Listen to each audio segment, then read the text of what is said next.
Hey guys, welcome back to the Alcohol-Free RV. I know it's been a long time since we've posted anything, and I really do apologize for that. I did need to take some time off myself to take care of me. And so here we are back again. It's early January 2022, and we have a mod repair upgrade here for you today. So stay tuned.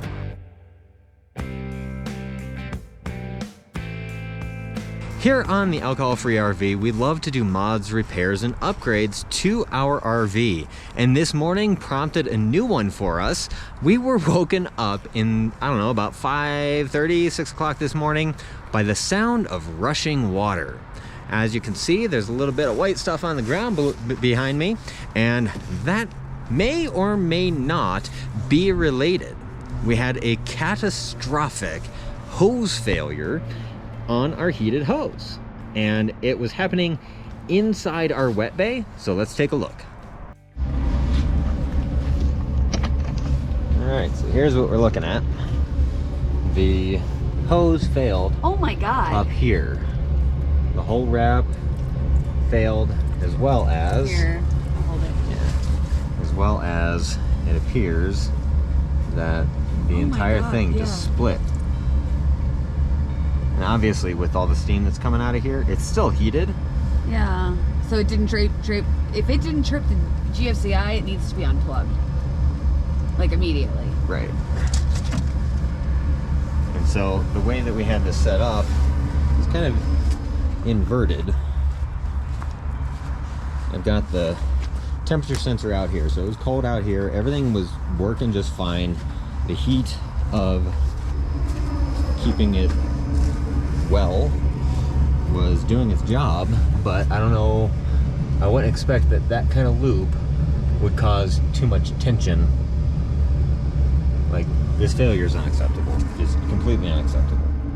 Now when it failed, it sprayed water all inside of the wet bay, but inside here it's all wet, all inside of here.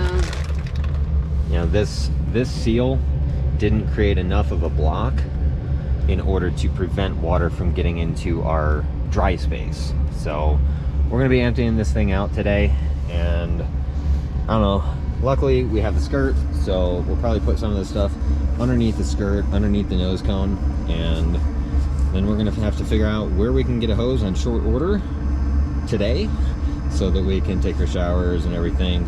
We do keep our freshwater tank full of water so that, you know, we can have the ability to wash dishes and stuff, but we don't use it that much, so we're not drinking it today.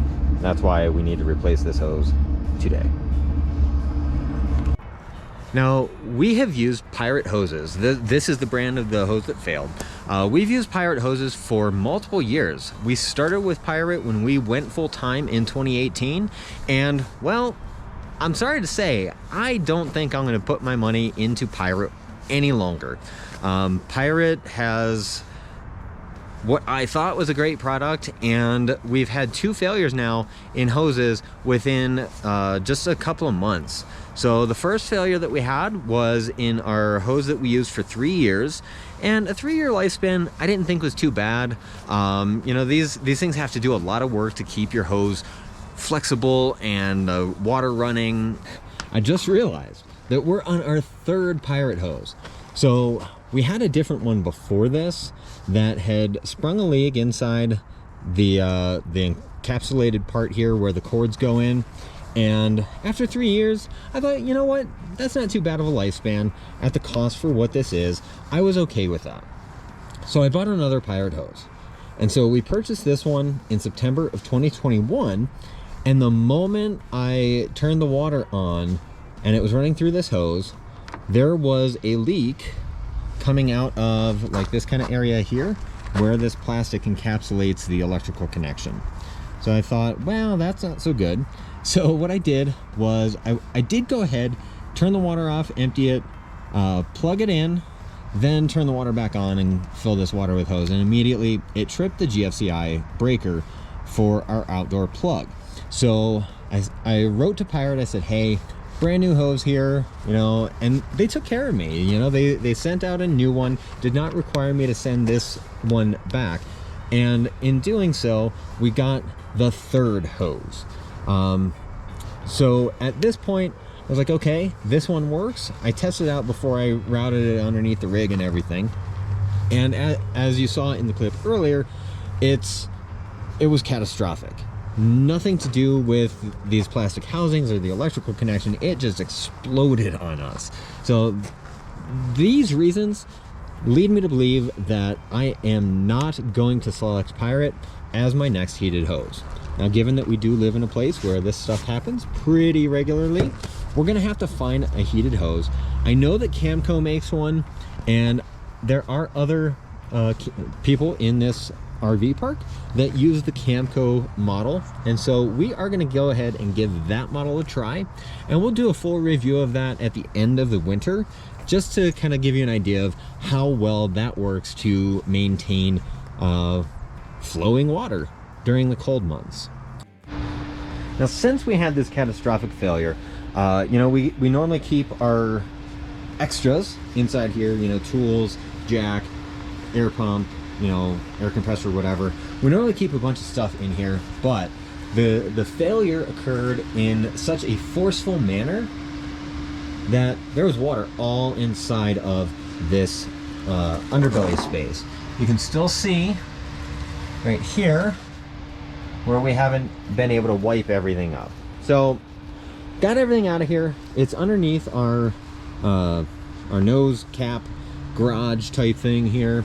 So I did put a fan in to try to make sure that there's enough airflow, because the heater doesn't actually have any vents in this space. So this airflow is just to, you know, hopefully dry this stuff out in the next day or two.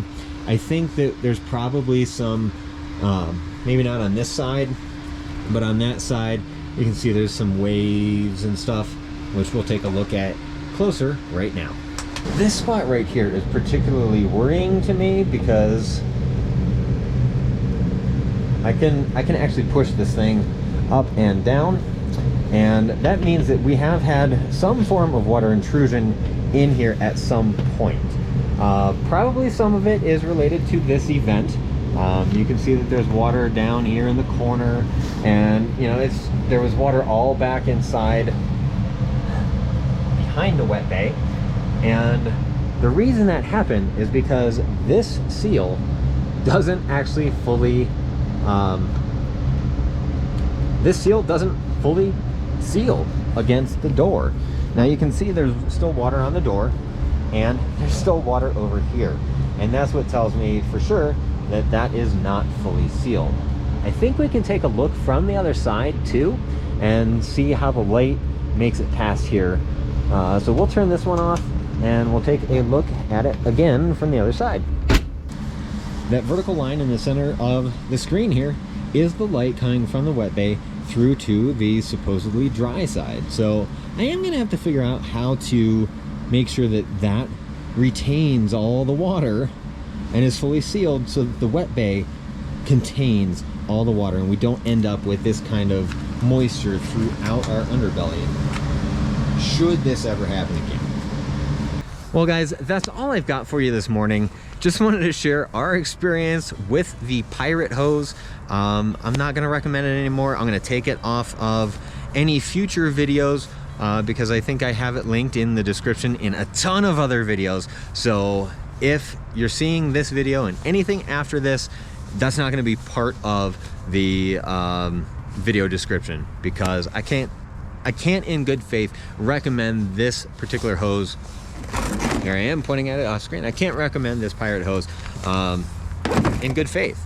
I wouldn't want to steer you guys wrong, and so that's why I'm giving you the honest message about the Pirit. And like I said, we're gonna hunt down a Camco hose. It is a Sunday right now, and so finding a place that has it and is open today is probably going to be a bit of a challenge. But like I said, I'm gonna give you a full review of what we end up with at the end of the winter season. So thanks for watching, guys. I appreciate all of your subscriptions, all of your comments. Keep them coming in. We've got some stock footage now, some Fun Food Fridays, so those will be coming back for you. And well, we're going to continue on with the RV lifestyle here and show you what we go through and our honest reviews and what we do to our RV to make it more livable for all environments. So thanks again, and we will see you next time.